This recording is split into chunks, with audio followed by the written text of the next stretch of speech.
ಬಸವ ಸೇವಾ ರತ್ನ ಪ್ರಶಸ್ತಿ ಪುರಸ್ಕೃತರಾದಂತಹ doctor C N Manjunath sir ಅವರು ಎರಡು ಮಾತನಾಡಬೇಕು ಅಂತ ಹೇಳಿ ಕೇಳ್ಕೊಳ್ತಾ ಇದ್ದೀವಿ.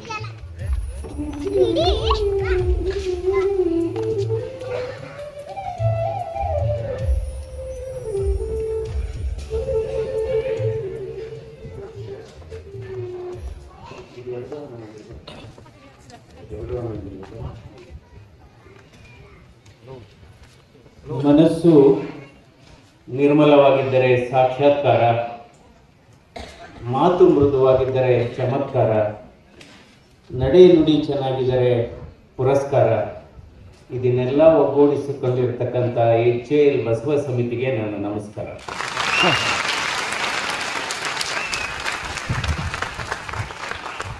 ಇವತ್ತು HAL ಬಸವ ಸಮಿತಿಯಿಂದ ಆಯೋಜಿಸಿರ್ತಕ್ಕಂಥ ಈ ಕಾರ್ಯಕ್ರಮದ ದಿವ್ಯ ಸಾನ್ನಿಧ್ಯವನ್ನು ವಹಿಸಿರ್ತಕ್ಕಂಥ ಪರಮ ಪೂಜ್ಯ ಡಾಕ್ಟರ್ ಶಿವಮೂರ್ತಿ ಶಿವಾಚಾರ್ಯ ಮಹಾಸ್ವಾಮಿಗಳ ಪಾದಗಳಲ್ಲಿ ನಮಸ್ಕರಿಸುತ್ತಾ, ಹಾಗೂ ವೇದಿಕೆಯಲ್ಲಿ ಇರತಕ್ಕಂಥ ಶರಣ ಧರ್ನಿ ಕುಮಾರ್ ಅವರೇ, ವೀರ ಬಸಪ್ಪನವರೇ, ಶರಣ ಬೇಲೂರಪ್ಪನವರೇ ಮತ್ತು ಪ್ರೊಫೆಸರ್ ಸಿದ್ದು ಅವರೇ, ಹಾಗೂ ಇಲ್ಲಿ ನೆರೆದಿರ್ತಕ್ಕಂಥ ಎಲ್ಲ ನಮ್ಮ HAL ಕುಟುಂಬ, HAL ಕುಟುಂಬದ ಎಲ್ಲ ಸದಸ್ಯರುಗಳೇ ಮತ್ತು ಅಧಿಕಾರಿಗಳಿಗೆ ತಮ್ಮೆಲ್ಲರಿಗೂ ನನ್ನ ಹೃದಯ ಸ್ಪರ್ಶಿ ಧನ್ಯವಾದಗಳು ಮತ್ತು ನಮಸ್ಕಾರಗಳು. ಪರಮ ಪೂಜ್ಯರ ಬಗ್ಗೆ ಹೇಳದೆ ಆದರೆ ಅವರು ಒಂದು ನಿಜವಾಗಲೂ ನಮ್ಮ ರಾಜ್ಯದ, ನಮ್ಮ ಈ ಜಗತ್ತಿನ ಒಬ್ಬ ಆಧ್ಯಾತ್ಮಿಕ ಮಾಣಿಕ್ಯ ಅಂತ ಹೇಳಬೇಕಾಗುತ್ತೆ. ಯಾಕೆಂದರೆ ಜ್ಞಾನ, ವಿಜ್ಞಾನ ಮತ್ತು ಆಧ್ಯಾತ್ಮಿಕತೆಯ ಗಂಗೋತ್ರಿ ಅಂತ ಹೇಳಬೇಕಾದ್ರೆ, ಯಾಕೆಂದರೆ ನಾನು ತರಳಬಾಳು ಹುಣ್ಣಿಮೆ ಕಾರ್ಯಕ್ರಮ 2-3 ವರ್ಷಗಳ ಹಿಂದೆ ನಾನು ಹಳೇಬೀಡಿನಲ್ಲಿ ಭಾಗವಹಿಸಿದ್ದೆ. ಆ ಸಂದರ್ಭದಲ್ಲಿ ಸ್ವಾಮೀಜಿಯವರ ಜೊತೆ ಚರ್ಚೆ ಮಾಡಿದಂಥ ಸಂದರ್ಭದಲ್ಲಿ ಅವರ ಅಂತರಾಳದ ಜ್ಞಾನ, ಆಧ್ಯಾತ್ಮಿಕತೆಯನ್ನು ನಾನು ನಿಜವಾಗಲೂ ಅವರು ಮೆಚ್ಚಿಕೊಂಡಿದ್ದೇವೆ ಮತ್ತು ಅವರು ಒಂದು ಆದರ್ಶ ಅಂತಲೇ ನಾನು ಈ ಸಂದರ್ಭದಲ್ಲಿ ಹೇಳಬೇಕಾಗಿದೆ.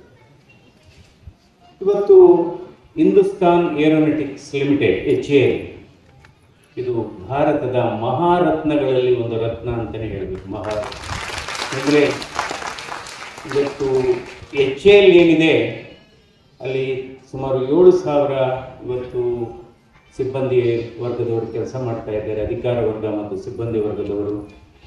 ಇವತ್ತು HAL ಈ ನಾಡಿನ ವಾಯುಸೇನೆಗೆ, ಈ ನಾಡಿನ ರಕ್ಷಣಾ ವ್ಯವಸ್ಥೆಗೆ ಕೊಡತಕ್ಕಂಥ ಈ ಕೊಡುಗೆ, ಅದಕ್ಕೋಸ್ಕರ ನಿಮಗೆ ಒಂದು ಸಲಾಂ ಮತ್ತು ಒಂದು ಸೆಲ್ಯೂಟ್ ಅಂತ ಹೇಳಬೇಕಾಗುತ್ತೆ.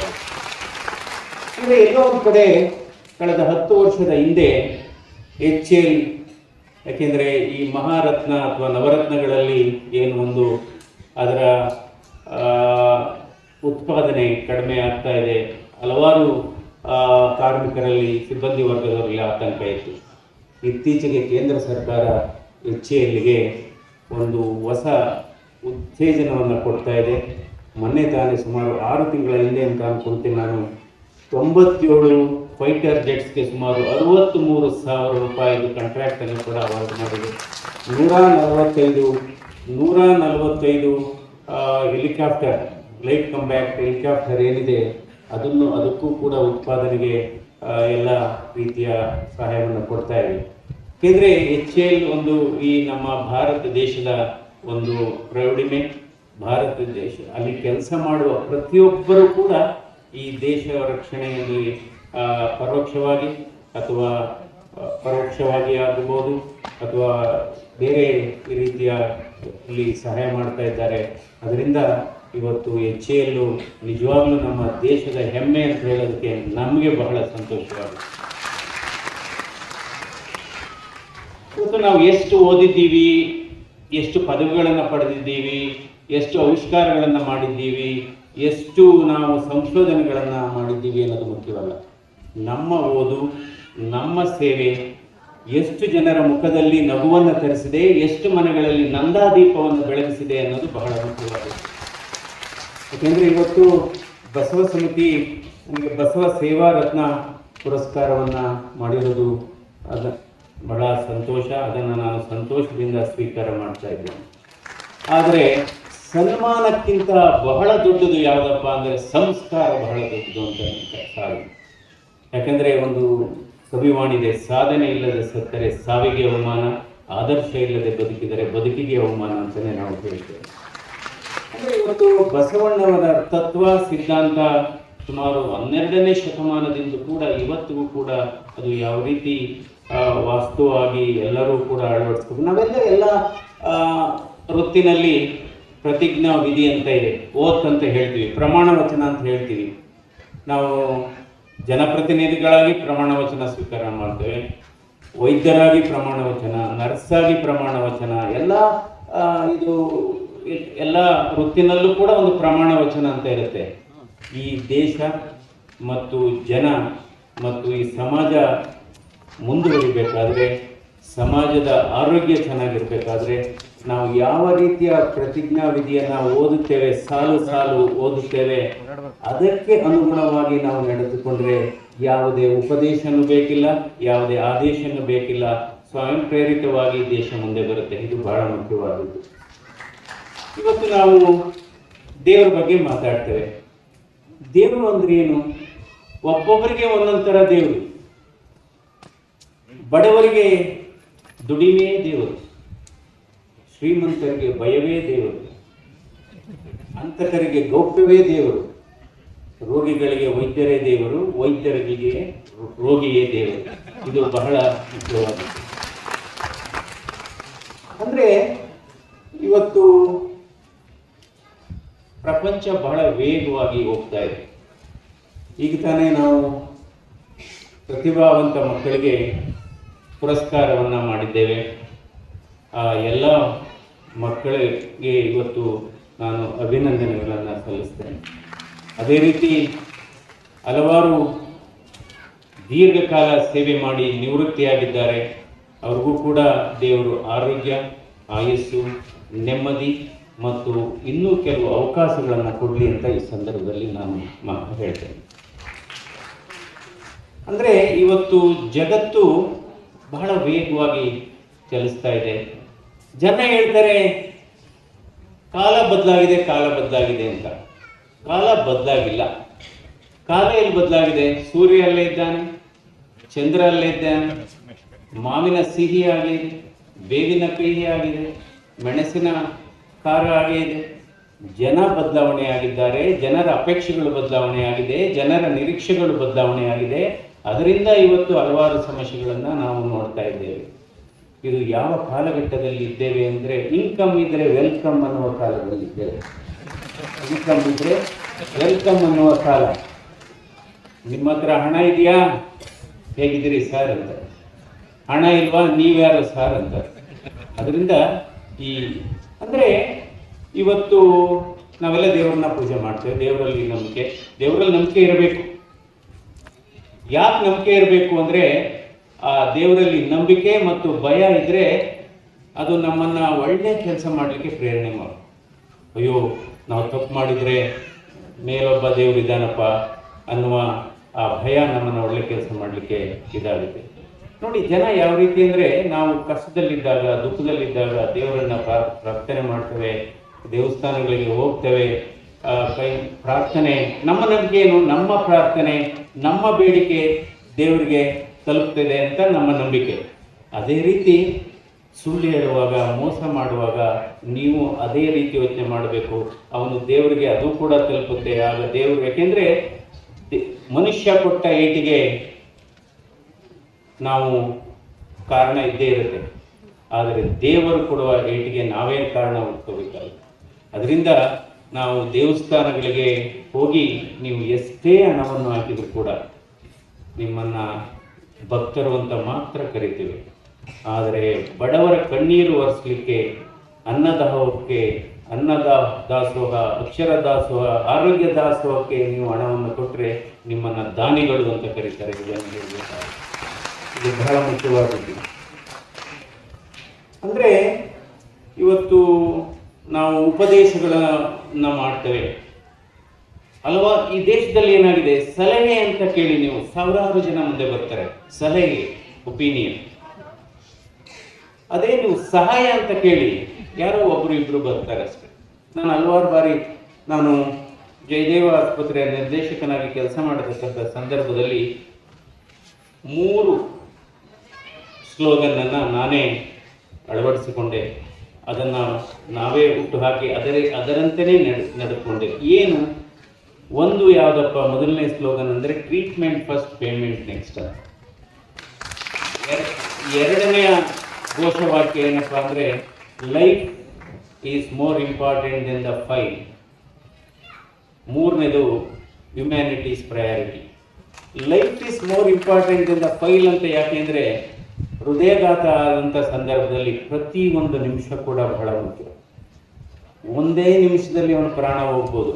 ಅಂಥ ಸಮಯದಲ್ಲಿ ನೀವು ಹಣ ಕಟ್ಟಬೇಕು, ಮುಂಗಡ ಹಣ ಕಟ್ಟಬೇಕು ಅನ್ನುವ ನೀವು ಕಾನೂನನ್ನು ತಂದರೆ ಏನಾಗುತ್ತೆ, ಅವ್ರ ಪ್ರಾಣನೇ ಹೋದ್ಮೇಲೆ ಫೈಲ್ ಇಟ್ಕೊಂಡು ಏನು ಮಾಡ್ತಾರೆ ನೋಡಿ. ಲೈಫ್ ಅನ್ನು ರಿವರ್ಸ್ ಮಾಡಿದರೆ ಫೈಲ್ ಆಗುತ್ತೆ, ಫೈಲನ್ನು ರಿವರ್ಸ್ ಮಾಡಿದರೆ ಲೈಫ್ ಆಗುತ್ತೆ.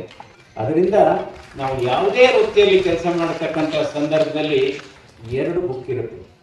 ಒಂದು ರೂಲ್ ಬುಕ್ ಅಂತ, ಇನ್ನೊಂದು ಮಾನವೀಯತೆ ಬುಕ್ ಅಂತ, ಹ್ಯುಮ್ಯಾನಿಟೇರಿಯನ್ ಬುಕ್. ನಿಮಗೆ ಎಷ್ಟೇ ಸದ್ಗುಣಗಳಿರಲಿ, ನಿಮಗೆ ಎಷ್ಟೇ ಪದವಿಗಳಿರಲಿ, ನಿಮಗೆ ಎಷ್ಟೇ ಸಂಪತ್ತಿರಲಿ, ನಿಮಗೆ ಮಾನವೀಯತೆ ಇಲ್ಲದೆ ಇದ್ದರೆ ನಾವು ಅನಕ್ಷರಸ್ಥರಿಗೆ ಸಮ ಅಂತ ಹೇಳಬೇಕಾಗುತ್ತೆ. ಅನಕ್ಷರಸ್ಥರಿಗೆ ಸಮ ಅಂತ ಹೇಳಬೇಕಾಗುತ್ತೆ. ಏಕೆಂದರೆ ಇವತ್ತು ವ್ಯಕ್ತಿ ಪರಿಚಯ ಆಗೋದು ಹೇಗೆ? ಹೆಸರಿನಿಂದ ವ್ಯಕ್ತಿ ಪರಿಚಯ ಆಗ್ತಾನೆ. ಆದರೆ ಅವನ ಹೆಸರಿಂದ ಪರಿಚಯ ಆದರೆ ಸದಾಕಾಲ ನೆನಪಿನಲ್ಲಿ ಉಳಿಯೋದು ಹೆಸರಿನಿಂದ ಅಲ್ಲ, ವ್ಯಕ್ತಿತ್ವದಿಂದ ಅಂತಲೇ ಹೇಳಬೇಕಾಗುತ್ತೆ. ಸೊ ವ್ಯಕ್ತಿಗಿಂತ ವ್ಯಕ್ತಿತ್ವ ಅನ್ನೋದು ಬಹಳ ಮುಖ್ಯವಾದದ್ದು. ಹೀಗಾಗಿ ಇವತ್ತು ಸಮಾಜ ಯಾವ ದಿಕ್ಕಿನಲ್ಲಿ ಸಾಗ್ತಾ ಇದೆ, ಬದುಕು ಅಂದ್ರೆ ಏನು? ಬದುಕು ಅಂದರೆ ನನ್ನ ಅರ್ಥದಲ್ಲಿ ಅಧಿಕಾರದಲ್ಲಿ ಸೌಜನ್ಯತೆ ಇರಬೇಕು, ಸಂಪತ್ತಿನಲ್ಲಿ ಸರಳತೆ ಇರಬೇಕು, ಕೋಪದಲ್ಲಿ ಮೌನ ಇರಬೇಕು. ಅದೇ ನಿಜವಾದಂಥ ಬದುಕು.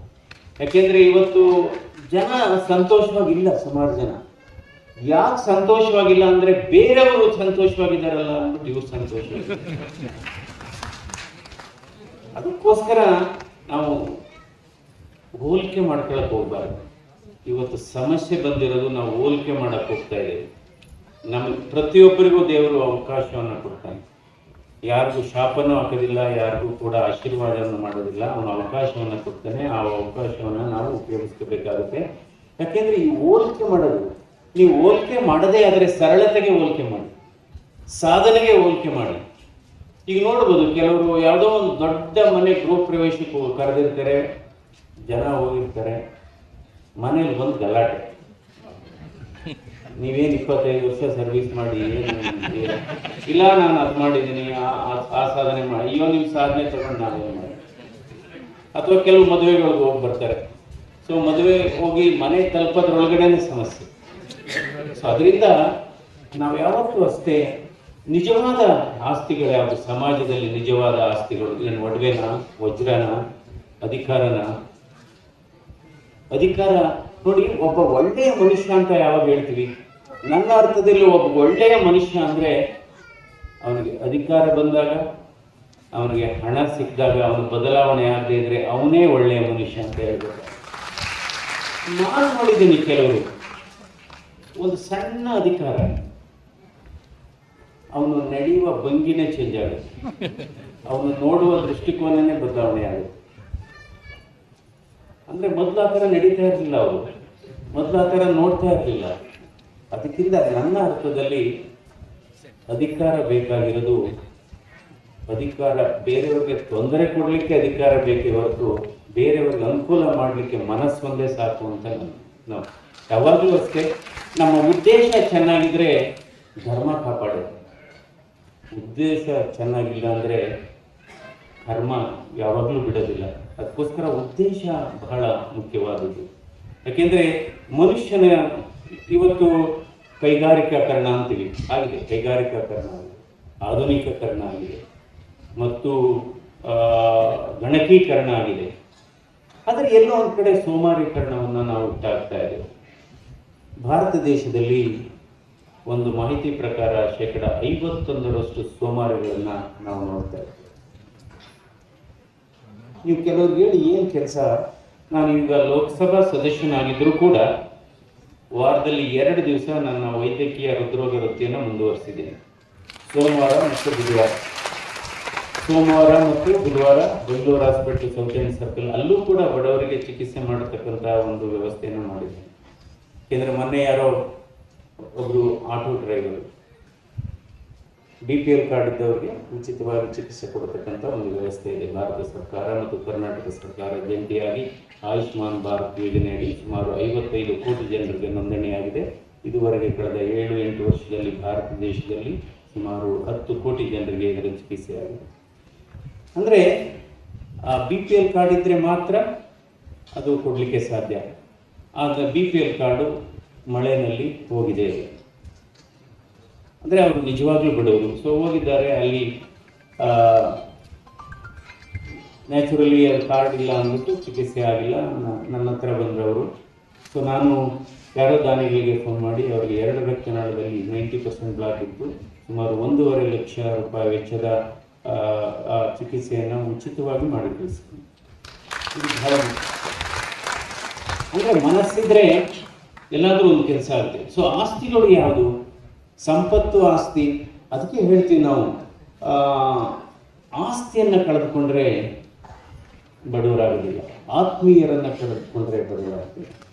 ಇವತ್ತು ಬಹಳ ಮುಖ್ಯವಾದ HAL ಸಂಸ್ಥೆ ಒಂದು ದೊಡ್ಡ ಬೃಹತ್ ಭಾರತ ದೇಶದ ಒಂದು ರಕ್ಷಣಾ ವ್ಯವಸ್ಥೆಗೆ ನಿಜವಾಗ್ಲೂ ಇದು ಒಂದು ಅಕ್ಷಯ ಪಾತ್ರೆ ಅಂತಲೇ ಹೇಳಬೇಕಾಗುತ್ತೆ. ಮೊನ್ನೆ ತಾನೇ ನಡೆದ ಆಪರೇಷನ್ ಸಿಂಧೂರ್ನಲ್ಲಿ ಬ್ರಹ್ಮೋಸ್ ಮಿಸೈಲ್, ಇದರ ಸುಮಾರು ಕಾಂಪೊನೆಂಟ್ಸ್ ಬೆಂಗಳೂರಲ್ಲಿ ಆಗ್ತಾ ಇದೆ. ಅದೇ ರೀತಿ ನಮ್ಮ ಫೈಟರ್ ಜೆಟ್ಸ್ ಆಗ್ಬೋದು.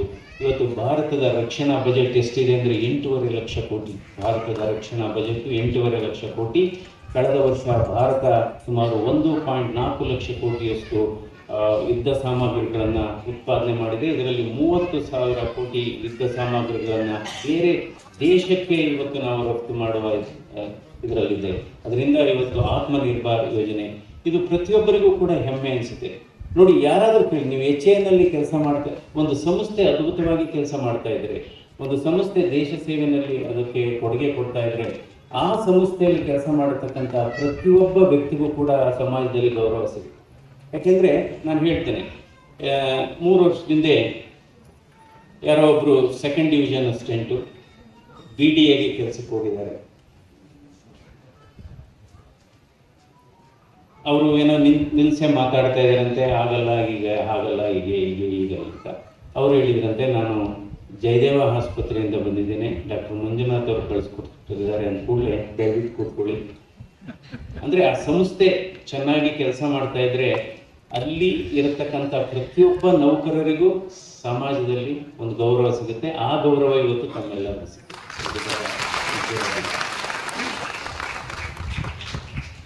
ಅಂದರೆ ಇವತ್ತು ಸತ್ಯಕ್ಕೆ ಸಾಕ್ಷಿ ಕೇಳುವ ಕಾಲ, ಸುಳ್ಳಿಗೆ ಸಾಕ್ಷಿನೇ ಇಲ್ಲ. ನೋಡಿ, ಕೆಲವು ಆಫೀಸ್ಗಳಲ್ಲಿ ಹೋದ್ರೆ ನೀವು ಇವತ್ತು ನಮ್ಮ ಭಾರತ ದೇಶದಲ್ಲಿ ಬದಲಾವಣೆ ಆಗ್ತಾ ಇದೆ, ಆಗಬೇಕು. ಕಂಪ್ಲೇಂಟ್ಸ್ ಮೇಲೆ ಬಹಳ ಫಾಸ್ಟಾಗಿ ಆ್ಯಕ್ಟ್ ಮಾಡ್ತಾರೆ, ಅದ ಮನವಿಗಳ ಮೇಲೆ ಆ್ಯಕ್ಟ್ ಮಾಡಲ್ಲ. ಯಾರಾದರೂ ಕಂಪ್ಲೇಂಟ್ ಕೊಟ್ಟಿದ್ರೆ ಅದರ ಮೇಲೆ ಇಮ್ಮಿಡಿಯೇಟ್ ಆಗಿ ಕ್ರಮ ತಗೋಬೇಕು ಅಂದ್ಬಿಟ್ಟು ಏನು ಇದಕ್ಕಿದ್ದಂಗೆ ಎಲ್ಲರೂ ಅದಕ್ಕೆ ಸುತ್ಕೋತಾರೆ. ಅದೇ ಒಂದು ರಚನಾತ್ಮಕವಾದಂಥ ಒಂದು ಸಲಹೆ ಅಥವಾ ಅದು ಯಾವುದಾದ್ರೂ ಒಂದು ರೆಪ್ರೆಸೆಂಟೇಷನ್ ಕೊಟ್ಟರೆ ಅದನ್ನು ಇದು ಮಾಡೋದು. ಅಂದರೆ ಸರ್ಕಾರ ಇದ್ದೇ ಇರುತ್ತೆ. ಪ್ರತಿಯೊಂದು ರಾಜ್ಯದಲ್ಲೂ ಪ್ರತಿಯೊಂದು ದೇಶದಲ್ಲೂ ಸರ್ಕಾರ ಇರುತ್ತೆ, ಗೌರ್ಮೆಂಟ್ ಇರುತ್ತೆ. ಬಟ್ ಬಹಳ ಮುಖ್ಯವಾದದ್ದು ಗೌರ್ಮೆಂಟ್ ಇದ್ದರೆ ಪ್ರಯೋಜನ ಇಲ್ಲ, ಗೌರ್ನೆನ್ಸ್ ಇರಬೇಕು. ಅದು ಬಹಳ ಮುಖ್ಯ. ಗೌರ್ಮೆಂಟ್ ಇದ್ರೆ ಇದಿಲ್ಲ, ಗೌರ್ನೆನ್ಸ್ ಇರಬೇಕು. ಯಾವಾಗ ಗೌರ್ನೆನ್ಸ್ ಅಂದರೆ ಒಬ್ಬ ಯಾವುದೇ ಶಿಫಾರಸು ಇಲ್ಲದೆ ಇರತಕ್ಕಂಥ ವ್ಯಕ್ತಿ ಅವನು ಸರ್ಕಾರಿ ಕಚೇರಿಗಳಿಗೆ ಹೋದಂಥ ಸಂದರ್ಭದಲ್ಲಿ ಆಗಬೇಕಾದಂಥ ಕೆಲಸ ಸಲೀಸಾಗಿ ಕೆಲಸ ಆದರೆ ವ್ಯವಸ್ಥೆ ಚೆನ್ನಾಗಿದೆ, ಅಲ್ಲಿ ಆಡಳಿತಾತ್ಮಕವಾದಂಥ ಗೌರ್ನೆನ್ಸ್ ಇದೆ ಅಂತ ಅರ್ಥ. ಆ ರೀತಿ ಮಾಡಬೇಕಾಗುತ್ತೆ. ಇದು ಏನೇ ಹೇಳ್ತೀನಿ ಅಂದರೆ, ಎಷ್ಟೋ ಸರಿ ನನ್ನ ಹತ್ರ ಮೊದಲಿಂದು ಅಷ್ಟೇ, ಡಾಕ್ಟ್ರೇ ನೀವು ಕೆಲಸ ಅದೇ ಬಂದ ಕೂಡಲೇ ನೀವು ಲೆಟ್ರ್ ಕೊಟ್ಬಿಡ್ತೀರಾ, ಅಥವಾ ಇಮಿಡಿಯೇಟಾಗಿ ಫೋನ್ ತಗೊಂಡು ಹೇಳ್ಬಿಡ್ತಾರೆ. ಅದು ಮೊದಲಿಂದ ನನಗೆ ಬಂದಂಥ ಸಂಸ್ಕಾರ. ಕೆಲವರು ನನಗೆ ಅಡ್ವೈಸ್ ಮಾಡೋಕ್ಕೆ ಶುರು ಮಾಡಿದ್ರು, ನಾನು ಅದು ಕೇಳಲಿಲ್ಲ. No I will not take that advice. ಅಂದರೆ ಸತಾಯಿಸಿ ಕೆಲಸ ಮಾಡಿದರೆ ನಿಮ್ಮ ಬಗ್ಗೆ ಗೌರವ ಹೆಚ್ಚಾಗುತ್ತೆ ಅಂತ ಕೆಲವರು ಸಲಹೆ. ಆ ಥರ ಮಾಡಬಾರ್ದು. ಯಾವಾಗಲೂ ಮಾಡದೇ ಆದರೆ ಹೃದಯದಿಂದ ಕೆಲಸ ಮಾಡಬೇಕು, ಹೃದಯದಿಂದ ಕೆಲಸ ಮಾಡಬೇಕು. ಯಾಕೆ ಇನ್ನು ಕೆಲವರು ಏನಾಗಿದೆ, ಆಫೀಸ್ಗಳು ನೋಡಿ ಅದು ಆರ್ಡ್ರ್ ಆಗಿರುತ್ತೆ, ಅದನ್ನು ಇಶ್ಯೂ ಮಾಡಬೇಕಲ್ಲ ಆರ್ಡ್ರು. ಬೆಳಿಗ್ಗೆ ಕರೆದು 10 ಗಂಟೆಗೆ 12 ಗಂಟೆಗೆ ಬನ್ನಿ, 1 ಗಂಟೆಗೆ ಬನ್ನಿ. ಅವನು ಇನ್ನೊಬ್ಬ ಹೇಳ್ತಾನೆ, ಸರ್ ಅವ್ರು ಜೇಬಲ್ಲಿ ಆರ್ಡ್ರ್ ಇಟ್ಕೊಂಡು ಓಡಾಡ್ತಾ ಇದ್ದಾರೆ, ನಿಮಗೆ ಕೊಡ್ತಾ ಇಲ್ಲ, ಹಾಗೆ ಹೀಗೆ. ಸೊ ಅದರಿಂದ ನಾವು ಮಾಡುವ ಕೆಲಸವನ್ನು ಬಹಳ ಪ್ರೀತಿಯಿಂದ ಮಾಡಬೇಕು, ಆಗ ಅದಕ್ಕೆ ಬೆಲೆ ಸಿಗುತ್ತೆ. ಯಾವಾಗಲೂ ಅಷ್ಟೇ ಸಮಾಜ ನಿಮ್ಮನ್ನು ಗೌರವಿಸುತ್ತೆ ನಾವು ಒಳ್ಳೆಯ ಕೆಲಸವನ್ನು ಮಾಡಿದರೆ. ಹೀಗಾಗಿ ಇದೇನಪ್ಪ ಡಾಕ್ಟ್ರು ಇನ್ನೂ ಹೃದಯಕ್ಕೆ ಬಂದಿಲ್ಲ, ಹೃದಯ ಇದು ಬೇರೆ ಮಾತಾಡ್ತಾ ಇದ್ದಾರೆ ಹಾಗೆ ಹೀಗೆ ಅಂತ. ಸೊ ಇವತ್ತು ನಿಜವಾಗ್ಲೂ ಇವತ್ತು ಇದು ಏನು ಹೇಳ್ತಾ ಇದ್ದೀನಿ ಅಂದರೆ, ನಮ್ಮ ಆರೋಗ್ಯ ಕೇವಲ ನಮ್ಮ ಅಭ್ಯಾಸಗಳ ಮೇಲೆ ಆಯಿತು, ಅದು ಬಹಳ ಮುಖ್ಯವಾದ. ಧೂಮಪಾನ ಇದೆಯಾ, ಮದ್ಯಪಾನ ಇದೆಯಾ, ಸಕ್ಕರೆ ಕಾಯಿಲೆ ಇದೆಯಾ, ಅದರ ಜೊತೆಗೆ ಆಹಾರ ಪದ್ಧತಿ ಏನಿದೆ ಅದು ಎಲ್ಲ ಮುಖ್ಯ. ಅದರ ಜೊತೆಗೆ ನಮ್ಮ ಮನಸ್ಸಿನಲ್ಲಿ ಆಲೋಚನೆ ಏನಿದೆ, ನಮ್ಮ ಮನೋಭಾವ ಏನಿದೆ, ಅದು ಕೂಡ ಆರೋಗ್ಯದ ಮೇಲೆ ನೇರವಾಗಿ ಪರಿಣಾಮ ಬೀರುತ್ತೆ. ಯಾರಿಗೂ ಕೂಡ ನಮ್ಮ ದೇಹದ ನಿಜವಾದ ತೂಕ ಏನು, ನಮ್ಮ ಶರೀರದ ತೂಕ ಏನು, ನಾವು ವೇಯಿಂಗ್ ಮಿಷಿನ್ ಮೇಲೆ ನಿಂತ್ಕೊಂಡಿದ್ದು ತೂಕನ, ಆ ತೂಕಕ್ಕಿಂತ ಬಹಳ ಹೆಚ್ಚಾದ ತೂಕ ಯಾವುದು ಅಂದರೆ ಮನುಷ್ಯನಿಗೆ ಅಹಂಕಾರ, ಅನುಮಾನ, ಅಸೂಯೆ, ಇವು ಬಹಳ ಅತಿಯಾದ ದೊಡ್ಡ ತೂಕಗಳು ಅಂತ ನಾನು ಹೇಳ್ಬೇಕಾದ್ರೆ. ಅದಕ್ಕೋಸ್ಕರ ಶರೀರದ ತೂಕ ಜಾಸ್ತಿ ಆದರೆ ಏನು ಮಾಡಬೇಕು, ವ್ಯಾಯಾಮ ಮಾಡಬೇಕು. ಮನಸ್ಸಿನ ತೂಕ ಜಾಸ್ತಿ ಆದರೆ ಏನು ಮಾಡಬೇಕು, ನಾವು ಧ್ಯಾನ ಮಾಡಬೇಕು. ಜೇಬಿನ ತೂಕ ಜಾಸ್ತಿ ಆದಾಗ ಏನು ಮಾಡಬೇಕು, ದಾನ ಮಾಡಬೇಕು. ಸೊ ಅದರಿಂದ ಈ ರೀತಿಯ ನಾವು ಮಾಡಬೇಕಾಗುತ್ತೆ. ಇವತ್ತು ಈ ಜಗತ್ತಿನಲ್ಲಿ ಏನಾಗಿದೆ, ಅವಿಭಾಜ್ಯ ಕುಟುಂಬಗಳು ಒಡೆದೋಗ್ತಾ ಇದೆ. ಈ ಅವಿಭಾಜ್ಯ ಕುಟುಂಬಗಳು ಒಡೆದೋಗ್ತಾ ಇರೋದೇ ಹಲವಾರು ಸಮಸ್ಯೆಗಳಿಗೆ ಇವತ್ತು ಕಾರಣ ಆಗಿದೆ. ಹಿಂದೆ ಮನೆಯೇ ಸಮುದಾಯ ಭವನ, ಮನೆಯೇ ಒಂದು ಶಿಶುವಿಹಾರ, ಮನೆಯೇ ಒಂದು ಸಾಂತ್ವನ ಕೇಂದ್ರ. ನೋಡಿ, ಯಾವುದಾದ್ರೂ ಕೆಲಸ ಹಂಚ್ಕೊಳ್ಳೋರು, ಒಂದೇ ಮನೇಲಿ 10 ಜನ, 15 ಜನ, 20 ಜನ, ಒಬ್ಬೊಬ್ರು ಒಂದೊಂದು ಕೆಲಸ. ಅಕಸ್ಮಾತ್ ಏನಾದರೂ ಆಂತರಿಕವಾಗಿ ಸಮಸ್ಯೆ, ಸಾಮಾನ್ಯವಾಗಿ ಏನಾದರೂ ಸಮಸ್ಯೆ ಬಂದರೆ ಮನಸ್ಕೊಳ್ಳೋದು ಕಾಮನ್, ಹೋಗಿ ಮಲಗಿಬಿಡ್ತಾರೆ. ಅದೇ ಅವಿಭಾಜ್ಯ ಕುಟುಂಬದಲ್ಲಿ ಏನಾಗುತ್ತೆ, ಅವ್ರನ್ನ ಎಬ್ಬರಿಸ್ಕೊ ಬರ್ತಾರೆ ಯಾರಾದರೂ ಒಬ್ಬರು, ಅಲ್ಲಿಗೆ ಅದು ಮುಗಿದೋಯ್ತು. ಅವರು ಕಾಯ್ತಾ ಇರ್ತಾರೆ, ಎಬ್ಸಿದ್ರೆ ಸಾಕಪ್ಪ ಊಟ ಮಾಡ್ಬೇಕು ಅಂತ ಅವರು ಕಾಯ್ತಾರೆ. ಇವತ್ತು 2026 ಕಾಲಘಟ್ಟದಲ್ಲಿ ನಾವು ಎಲ್ಲಿದ್ದೇವೆ? 2026 ಅವಿಭಾಜ್ಯ ಕುಟುಂಬದ ಡೆಫಿನೇಷನ್ ಏನಪ್ಪಾ ಅಂದ್ರೆ, ಗಂಡ ಹೆಂಡತಿ ಜೊತೆಲಿರೋದೇ ಅವಿಭಾಜ್ಯ ಕುಟುಂಬ.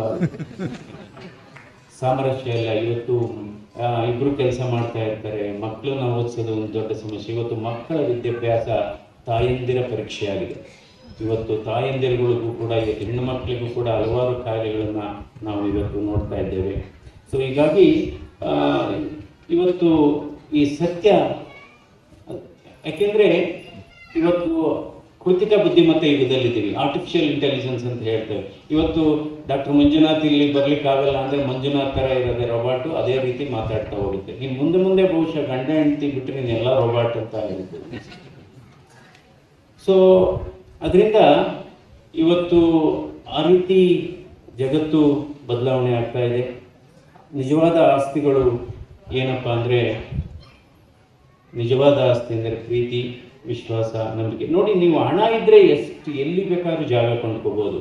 ಆದರೆ ಬೇರೊಬ್ಬರ ಮನಸ್ಸಿನಲ್ಲಿ ನೀವು ಏನಾದರೂ ಜಾಗವನ್ನು ಕೊಂಡ್ಕೋಬೇಕಾದ್ರೆ ಅದು ನಿಮ್ಮ ವ್ಯಕ್ತಿತ್ವದಿಂದ ಮಾತ್ರ ಸಾಧ್ಯ ಅಂತ ನಾನು ಹೇಳ್ತೀನಿ. ಅದೇ ರೀತಿ ಇವತ್ತು ಭಾರತ ದೇಶದಲ್ಲಿ ಇವತ್ತು ಆರ್ಟಿಫಿಷಿಯಲ್ ಇಂಟೆಲಿಜೆನ್ಸ್ ಬಗ್ಗೆ ನಾನು ಹೇಳೋದೇ ಆದರೆ, ಅದಕ್ಕೆ ಕೆಲವು ಮಿಷಿನ್ಗಳು ಬಂದಿದೆ. ಈಗ ಕೆಲವು ಮಿಷಿನ್ ಮೇಲೆ ಹೋಗಿ ನಿಂತ್ಕೊಂಡ್ರೆ ನಿಮಗೆ ಎಲ್ಲ ಹೇಳುತ್ತೆ, ಹಾರ್ಟ್ ರೇಟ್ ಎಷ್ಟು, ಬ್ಲಡ್ ಪ್ರೆಷರ್ ಎಷ್ಟು, ನಿಮ್ಮ ಫ್ಯಾಟ್ ಕಂಟೆಂಟ್ ಎಷ್ಟು, ಕೊಲೆಸ್ಟ್ರಾಲ್. ಈಗ ಪ್ರಿಡಿಕ್ಟಿವ್ ಮೆಡಿಸಿನ್ ಅಂತ ಬಂದಿದೆ. ನಿಮ್ಗೆ 10 ವರ್ಷ ಆದಮೇಲೆ ಏನು ಕಾಯಿಲೆ ಬರ್ಬೋದು, ಕ್ಯಾನ್ಸರ್ ಬರ್ಬೋದು, ಹೃದಯ, ಇದು ಡೇಂಜರಸ್ ಆಲ್ಸೋ. ಎಷ್ಟೋ ಸರಿ ನೀವು ತುಂಬ ಗಂಭೀರವಾದಂಥ ಕಾಯಿಲೆ ಇದ್ದಂಥ ಸಂದರ್ಭದಲ್ಲಿ ರೋಗಿಗೆ ನಾವು ಆತ್ಮವಿಶ್ವಾಸವನ್ನು ತುಂಬಬೇಕು. ಆತ್ಮವಿಶ್ವಾಸ ತುಂಬೋದು ಕೂಡ ಒಂದು ಚಿಕಿತ್ಸೆನೇ. ಅವನಿಗೆ 6 ತಿಂಗಳು ಬದುಕುವ ಅವಧಿ ಇದ್ದು ಅವನಿಗೆ ನೀವು ಬದುಕೋದು ಈ ಕಾಯಿಲೆ ವಾಸಿ ಆಗಲ್ಲ ಅಂತ ಹೇಳ್ಬಿಟ್ರೆ ಅವನು 6 ತಿಂಗಳು ಬದಲು 6 ದಿವಸಕ್ಕೆ ಸಾವನ್ನಪ್ಪುತ್ತಾನೆ. ಅದಕ್ಕೆ ಒಂದು ಈ ಮನುಷ್ಯ ಸುಳ್ಳು ಹೇಳ್ತಾನೋ ಇಲ್ವೋ ಅನ್ನೋದಕ್ಕೆ ಒಂದು ಮಿಷಿನ್ ಕಂಡುಹಿಡಿದಿದ್ದಾರಂತೆ ಸ್ಪೇನಲ್ಲಿ. ಅದ್ರ ಮೇಲೆ ಹೋಗಿ ನಿಂತ್ಕೊಂಡ್ರೆ ಇವನು ಸುಳ್ಳು ಹೇಳ್ತಾನ ಇಲ್ವಾ ಅಂತ ಅದು ಹೇಳುತ್ತಂತೆ. 1 ಗಂಟೆಗೆ ಅಲ್ಲಿ ಸ್ಪೇನ್ನಲ್ಲಿ ಸುಮಾರು 15 ಜನ ಸುಳ್ಳು ಹೇಳ್ತಾ ಇದ್ದಾರೆ. ಆ ಮಿಷನ್ ಅಮೆರಿಕದಲ್ಲಿ ಇಟ್ಟಾಗ 25 ಜನ ಸುಳ್ಳು ಹೇಳ್ತಾ ಇದ್ದಾರೆ. ನಂತರ ಇಂಗ್ಲೆಂಡಲ್ಲಿ ಇಟ್ಟಾಗ ಸುಮಾರು 60 ಜನ ಸುಳ್ಳು ಹೇಳ್ತಾ ಇದ್ದಾರಂತೆ. ಈ ಮಿಷಿನ್ ಅನ್ನ ಭಾರತ ದೇಶದಲ್ಲಿ ಇಟ್ಟಾಗ ಮಿಷಿನ್ನೇ ಕದ್ಬಿಟ್ರ.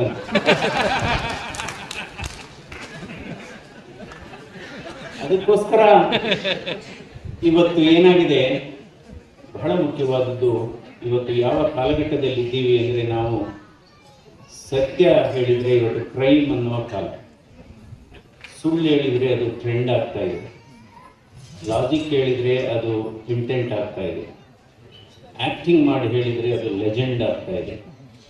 ಅದೇ ಇವತ್ತು ನೋಡ್ಬೋದು, ತುಂಬ ಸುಳ್ಳು ಹೇಳೋರದ್ದು ವ್ಯಾಲ್ಯೂ ಜಾಸ್ತಿ ಆಗ್ತಾ ಇದೆ, ಸತ್ಯ ಹೇಳೋರದ್ದು ವ್ಯಾಲ್ಯೂ ಕಡಿಮೆ ಆಗ್ತಾ ಇದೆ. ಇದು ಜಗತ್ತು. ಇಲ್ಲಿ ಅದಕ್ಕೆ ಹೇಳೋದು, ಬಸವಣ್ಣನವರು ಮೊದಲಿಂದಲೂ ಹೇಳ್ತಾ ಬಂದಿದ್ದಾರೆ. ಇವತ್ತು ಈ ಕಾರ್ಯಕ್ರಮದ ಮೂಲ ಉದ್ದೇಶ ಏನಪ್ಪ ಅಂದರೆ, ನಮ್ಮ ಜೀವನದಲ್ಲಿ ಬಸವ ತತ್ವವನ್ನು ನಾವು ಅಳವಡಿಸ್ಕೋಬೇಕು. ಆವಾಗ ಸಮಾಜದ ಆರೋಗ್ಯ ತಾನಾಗಿಯೇ ಆಗೋದು. ಸಮಾಜದ ಆರೋಗ್ಯ ಮುಖ್ಯ, ದೈಹಿಕ ಆರೋಗ್ಯ ಎಷ್ಟು ಮುಖ್ಯನೋ ಮಾನಸಿಕ ಆರೋಗ್ಯ, ಆಧ್ಯಾತ್ಮಿಕ ಆರೋಗ್ಯ, ಸಾಮಾಜಿಕ ಆರೋಗ್ಯ ಬಹಳ ಮುಖ್ಯವಾದದ್ದು. ಹೀಗಾಗಿ ಇವತ್ತು ಭಾರತ ದೇಶದಲ್ಲಿ 65% ಸಾವುಗಳು ಇವತ್ತು ಜೀವನ ಶೈಲಿ ಆಧಾರಿತ ಕಾಯಿಲೆಗಳಿಂದ ಆಗ್ತವೆ. ಯಾವ್ಯಾವ ಈ ಕಾಯಿಲೆಗಳು? ಒಂದು ಹಾರ್ಟ್ ಅಟ್ಯಾಕ್ ಅಥವಾ ಹೃದಯಾಘಾತ, 2ನೇದು ಸಕ್ಕರೆ ಕಾಯಿಲೆ, 3ನೇದು ಅಧಿಕ ರಕ್ತದ ಒತ್ತಡ, 4ನೇದು ಕ್ಯಾನ್ಸರು, 5ನೇದು ಪಾರ್ಶ್ವವಾಯು.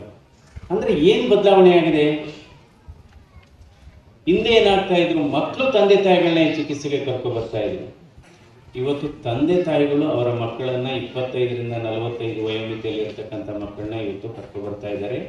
ಇದಕ್ಕೆ ಕಾರಣ ಏನಪ್ಪ ಅಂದರೆ, ಇವೆಲ್ಲ ಒತ್ತಡ ಒತ್ತಡ ಒತ್ತಡ. 25% ಜನರಿಗೆ ಯಾವುದೂ ಇರಲ್ಲ, ರಿಸ್ಕೇ ಇಲ್ಲ, ಧೂಮಪಾನ ಇಲ್ಲ, ಮದ್ಯಪಾನ ಇಲ್ಲ, ಸಕ್ಕರೆ ಕಾಯಿಲೆ ಇಲ್ಲ, ಆದರೂ ಕೂಡ ಆಗುತ್ತೆ. ಇದು ಏನು ಒತ್ತಡ ಅನ್ನೋದು ಒಂದು ಹೊಸ ತಂಬಾಕು, ಒತ್ತಡ ಅನ್ನೋದು ಒಂದು ಹೊಸ ನಾನು ಸುಮಾರು ಜನ ಆರ್ಗ್ಯೂ ಮಾಡ್ತಾರೆ, ಡಾಕ್ಟ್ರೇ ನನಗೆ BP ಇಲ್ಲ, ಸಕ್ಕರೆ ಕಾಯಿಲೆ ಇಲ್ಲ, ನಾನು ಫ್ಯಾಟ್ ತಿನ್ನಲ್ಲ, ನಾನು ಏನೂ ತಿನ್ನಲ್ಲ, ನನಗೆ ಯಾವುದೇ ಒಂದು ದುರಭ್ಯಾಸ ಇಲ್ಲ, ಯಾಕೆ ಅಂದ್ಬಿಟ್ಟು ಸ್ವಲ್ಪ ಏರು ಧ್ವನಿನಲ್ಲಿ 15 ನಿಮಿಷ 20 ನಿಮಿಷ ನಮ್ಮ ಜೊತೆ ಸಂಘರ್ಷಕ್ಕೆ ಇಳಿತಾರೆ. ನಾನು ಹೇಳೋದವ್ರಿಗೆ, ನೀವು 15 ನಿಮಿಷ ಗಲಾಟೆ ಮಾಡಿದಿರಲ್ಲ, ಸಂಘರ್ಷ ಅದೇ ಕಾರಣ ನಿಮ್ಮ ಕಾಯಿಲೆ. ಅದರಿಂದ ಯಾವಾಗಲೂ ಅಷ್ಟೇ ಕೋಪ ಅನ್ನೋದು ನಮ್ಮ ಆರೋಗ್ಯಕ್ಕೆ ಬಹಳ ದೊಡ್ಡ ಶತ್ರು ಅಂತಲೇ ಹೇಳಬೇಕಾಗುತ್ತೆ. ನೀವು ಚೆಕ್ ಮಾಡಿ, ನಿಮ್ಮ ಬ್ಲಡ್ ಪ್ರೆಷರ್ 120/80 ಇರುತ್ತೆ, ಕೋಪ ಮಾಡ್ಕೊಳ್ಳಿ, ಒಬ್ಬರ ಜೊತೆ ಆರ್ಗ್ಯೂ ಮಾಡಿ, ನಿಮ್ಮ BP 200/100 ಆಗುತ್ತೆ, ನಿಮ್ಮ ಹೃದಯ ಬಡಿತ ನಿಮಗೆ ಕೇಳುತ್ತೆ ಸುಮಾರು. ಅದರಿಂದ ಮನುಷ್ಯ ಕೋಪ ಮಾಡ್ಕೋಬಾರ್ದು. ಅಕಸ್ಮಾತ್ ಸೋಮವಾರ ಕೋಪ ಮಾಡಿಕೊಂಡ್ರೆ ನೀವೇ ಅನ್ಕೋಬೇಕು, ಸೋಮವಾರ ಕೋಪ ಮಾಡ್ಕೊಂಡ್ಬಿಟ್ಟೆ ನಾಳೆ ಮಾಡ್ಕೋಬಾರ್ದು ಅಂತ. ನಂತರ ಯಾರಾದರೂ ವ್ಯಕ್ತಿಗಳ ಜೊತೆ ಮಾತಾಡುವಾಗ ನೀವು 30 ಸೆಕೆಂಡಲ್ಲಿ ನೀವು ತೀರ್ಮಾನ ಮಾಡೋದು, ಈ ವ್ಯಕ್ತಿ ಜೊತೆ ಮಾತನ್ನು ಮುಂದುವರಿಸ್ಬೋದಾ ನಾವು ಅಂತ. ಅವರು ನೀವು ಮಾತಾಡಿದ್ದಕ್ಕೆ ತದ್ವಿರುದ್ಧವಾಗಿ ಹೇಳ್ತಾ ಹೋದರೆ ನಿಲ್ಲಿಸ್ಬಿಡಿ, ನೀವು ಬೇಡ. There is no point in continuing with your argument, because argument you may win the case but loses your relationship. ಅದರಿಂದ ಅಷ್ಟೇ. ಈಗ ನಾವು ಎಷ್ಟೋ ಸರಿ ಮಾತಾಡ್ತೇವೆ, ಅವರು ಯಾಕೆಂದರೆ ನಾವು ಒಳ್ಳೆ ಕೆಲಸ ಮಾಡಬೇಕು, ಒಳ್ಳೆ ಕೆಲಸ ಮಾಡಿದ್ದೀವಿ ಅಂತ ಹೇಳ್ಕೊಳ್ಳೋ ಅವಶ್ಯಕತೆ ಇಲ್ಲ. ಆಮೇಲೆ ನಿಮ್ಮ ಬಗ್ಗೆ ಚೆನ್ನಾಗಿ ಗೊತ್ತಿರೋರಿಗೆ ಅದನ್ನು ಹೇಳೋ ಅವಶ್ಯಕತೆ ಇಲ್ಲ. ಬಟ್ ನಿಮ್ಮ ಬಗ್ಗೆ ದ್ವೇಷ ಇರೋರಿಗೆ ನೀವೇನು ಹೇಳಿದ್ರೂ ಪ್ರಯೋಜನ ಇಲ್ಲ, ಅಂಥದ್ದು ಬಿಟ್ಟೇ ಬಿಡಬೇಕು. ಆ ರೀತಿ ನಾವು ಮಾರ್ಪಾಡು ಮಾಡಿಕೊಂಡು ಜೀವನ ಶೈಲಿಯನ್ನು ಇದು ಮಾಡ್ಕೋಬೇಕು. ಈಗ ಆಲ್ರೆಡಿ ಸ್ವಾಮೀಜಿಯವರು ಮಾತಾಡಬೇಕಾಗಿದೆ, ಮತ್ತು ನಮ್ಮ ಸಿದ್ದು ಅವರು ಕೂಡ ಅದ್ಭುತವಾಗಿ ಅವರು ಉತ್ತಮವಾದಂಥ ಉಪನ್ಯಾಸ ಕೊಡ್ತಿದ್ದಾರೆ. ಸೊ ಇದೊಂದು ಅದ್ಭುತವಾದಂಥ ಕಾರ್ಯಕ್ರಮ. ಯಾಕೆಂದರೆ ಈ ಬದುಕೇ ಒಂದು ಟೆಸ್ಟು, ನಮ್ಮ ಜೀವನವೇ ಒಂದು ಟೆಸ್ಟು ಆ್ಯಕ್ಚುಲಿ. ಸೊ ಆನಂದದ ಕ್ಷಣಗಳು ಅದು ನಮಗೆ ರೆಸ್ಟು. 3ನೇದು ಅತಿಯಾದ ಆಲೋಚನೆ ವರ್ಸ್ಟು. ಅದರಿಂದ ತಮ್ಮಲ್ಲಿ ಒಂದು ರಿಕ್ವೆಸ್ಟು, ನೀವು ಚೆನ್ನಾಗಿ ಆರೋಗ್ಯವಾಗಿರಬೇಕು, ದುಡಿಬೇಕು, ದುಡಿದು ತಿನ್ನಬೇಕು, ಮತ್ತು ಬೇರೆಯವ್ರ ಜೊತೆ ಮಾತಾಡಬೇಕೇ ಹೊರತು ಬೇರೆಯವರ ಬಗ್ಗೆ ಮಾತನಾಡಬಾರ್ದು ಎನ್ನುವುದೇ ನನ್ನ ರಿಕ್ವೆಸ್ಟು. ಯಾಕೆಂದರೆ ಈ ಪ್ರಪಂಚದಲ್ಲಿ ನಾವೆಲ್ಲ ತಾತ್ಕಾಲಿಕ ಗೆಸ್ಟ್, ಇದು ನನ್ನ ಇದು. ಅದರಿಂದ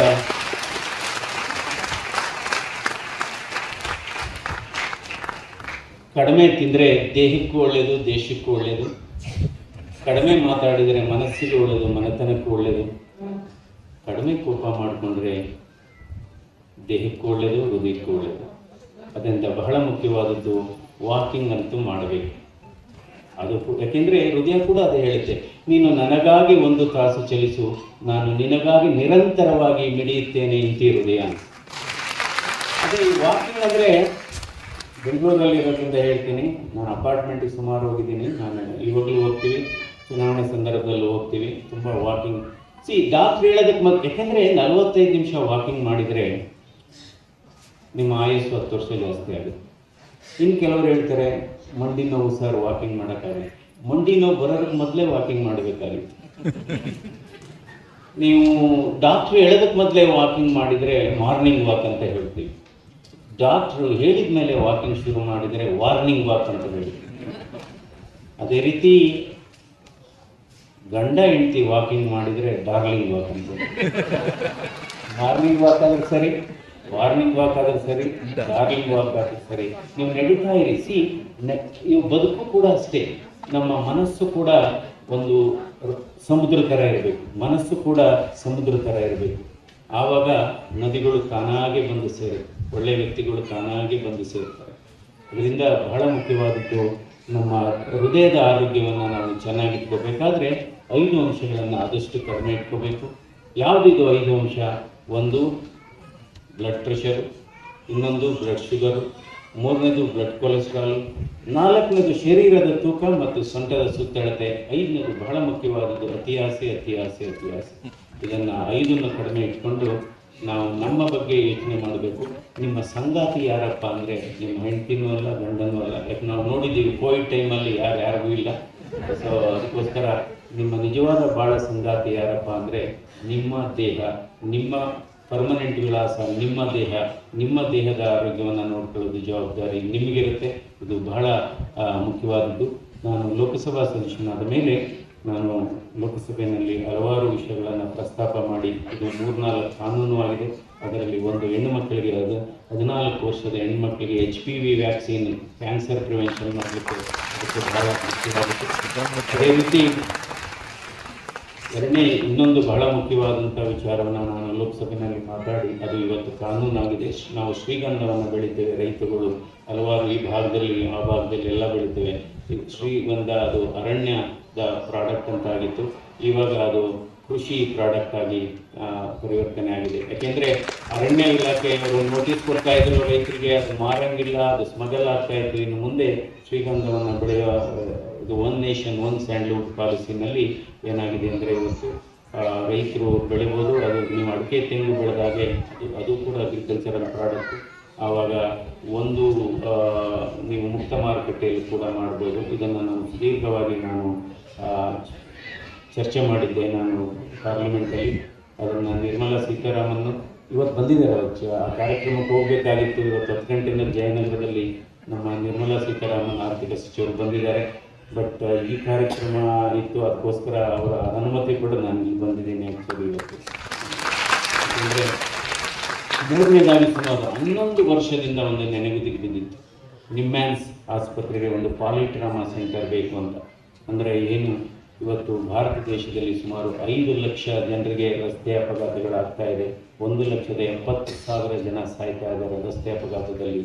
ಅವರಿಗೆ ಮಲ್ಟಿಪಲ್ ಇಂಜುರಿ ಆಗಿರುತ್ತೆ, ತಲೆಗೆ, ಎದೆಗೆ, ಮೂಳೆಗೆ, ಎಲ್ಲವನ್ನು ಕೂಡ ಒಂದೇ ಸೂರ್ಯನಾಡಿ ಚಿಕಿತ್ಸೆ ಕೊಡತಕ್ಕಂಥ ಒಂದು ವ್ಯವಸ್ಥೆ ಆಗುವಂಥ ಪಾಲಿಟ್ರಾಮಾ ಸೆಂಟರು 11 ವರ್ಷದಿಂದ ನೆನೆಗುದಿಗೆ ಬಿದ್ದಿದ್ದಂಥದ್ದನ್ನ ಅದನ್ನು ಒತ್ತಾಯ ಮಾಡಿ ಇವತ್ತು ನಿಮ್ಯಾನ್ಸ್ಗೆ ಸುಮಾರು 900 ಕೋಟಿ ರು ವೆಚ್ಚದಲ್ಲಿ 500 ಹಾಸಿಗೆ ಸಾಮರ್ಥ್ಯದ ಪಾಲಿಟ್ರಾಮಾ ಸೆಂಟರ್ ಅಪ್ರೂವಲ್ ಆಗಿದೆ. ಅಂದರೆ ಈ ರೀತಿ ಕೆಲಸ ಮಾಡಬೇಕು. ಈಗ ಅದನ್ನು ಬ್ಯಾಂಗ್ಳೂರು ನಾರ್ತಲ್ಲಿ ಬರ್ತಿದೆ, ಆದರೆ ನಮ್ಮ ಕ್ಷೇತ್ರ ಅಲ್ಲ. ಒಬ್ಬ ಲೋಕಸಭಾ ಸದಸ್ಯನಿಗೆ ನಿಮ್ಮ ಕ್ಷೇತ್ರ ಏನಪ್ಪ ಅಂದರೆ ನೀವು ಗೆದ್ದು ಬಂದ ಕ್ಷೇತ್ರ ಮಾತ್ರ ಅಲ್ಲ, ಇಡೀ ಭಾರತವೇ ನಿಮ್ಮ ಕ್ಷೇತ್ರ. ಹಾಗಾಗಿ ತಮ್ಮೆಲ್ಲರಿಗೂ ಒಳ್ಳೆಯದಾಗಲಿ. Live long, live well. ಮತ್ತೊಮ್ಮೆ ಸ್ವಾಮೀಜಿಯವರ ಆಶೀರ್ವಾದ ನಮಗಿರಲಿ. ನಮಸ್ಕಾರ.